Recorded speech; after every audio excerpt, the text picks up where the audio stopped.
Welcome back to my YouTube channel Archana's কিচেনে তোমাদের সবাইকে স্বাগত বন্ধুরা। আজকের আমি একটা মাছের রেসিপি নিয়ে চলে দেখো। প্রথমেই কিন্তু আমি এখানে নিয়েছি হলো ভোলা মাছ, আর 700 গ্রামের নিয়েছি। এটাকে ভালোভাবে ধুয়ে নুন আর হলুদ মাখিয়ে আমি ভাজবো।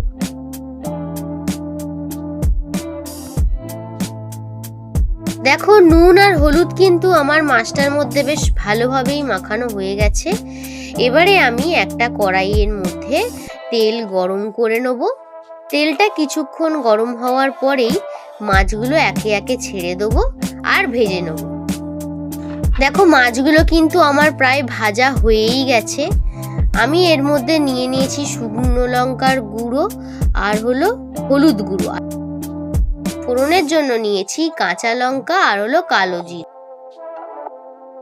তারপরে ওই যে কড়াইটার মধ্যে আমি মাছটা ভেজেছিলাম তার থেকে কিছুটা তেল তুলে নিয়ে আমি এর মধ্যে ফোড়নে দিয়ে দিলাম কাঁচা লঙ্কা আর কালো জিরেটা। বেশ কিছুক্ষণ ভাজার পর দিয়ে দিলাম হলুদ গুঁড়ো আর লঙ্কা গুঁড়ো।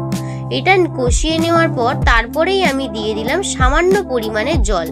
তোমরা তোমাদের পরিমাণ মতন জল দিও, আমি আমার পরিমাণ মতন জল। তারপরে কিছুক্ষণ পরে নেড়ে নেওয়ার পরেই দিয়ে দিলাম সর্ষে বাটা।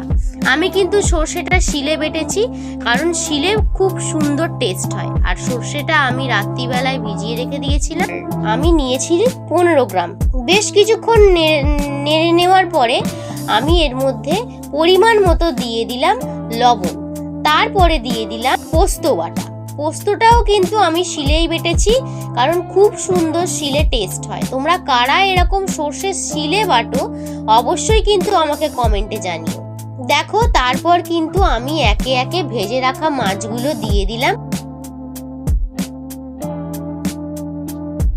তারপরে আমি কিন্তু স্বাদের ব্যালেন্স রাখার জন্য সামান্য পরিমাণে চিনি দিয়ে দিলাম। তোমাদের যদি কারোর মনে হয় চিনিটা স্কিপ করতে পারো, কোনো অসুবিধা নেই। দেখো আমার কিন্তু প্রায় রান্নাটা হয়েই গেছে। আমি তারপর কিন্তু কিছুক্ষণ চাপা দিয়ে একটু ফুটিয়ে নেব, তারপর আমি নামিয়ে নেব। ভালো লাগলে অবশ্যই লাইক কমেন্ট সাবস্ক্রাইব করে আমার পাশে থেকো।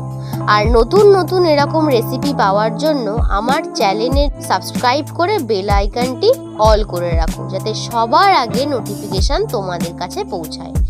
তো দেখো কেমন লাগলো আমার এই রেসিপিটা। আমার কিন্তু রেসিপিটা হয়ে গেছে, এবারে খাওয়া হবে। তো খেতে খুবই ভালো লেগেছে। তোমরা অবশ্যই কিন্তু যারা এখনো অবধি বানাওনি চট জলদি তৈরি করে বানিয়ে দেখে বলো যে কেমন লাগলো। আজকের মতন টাটা।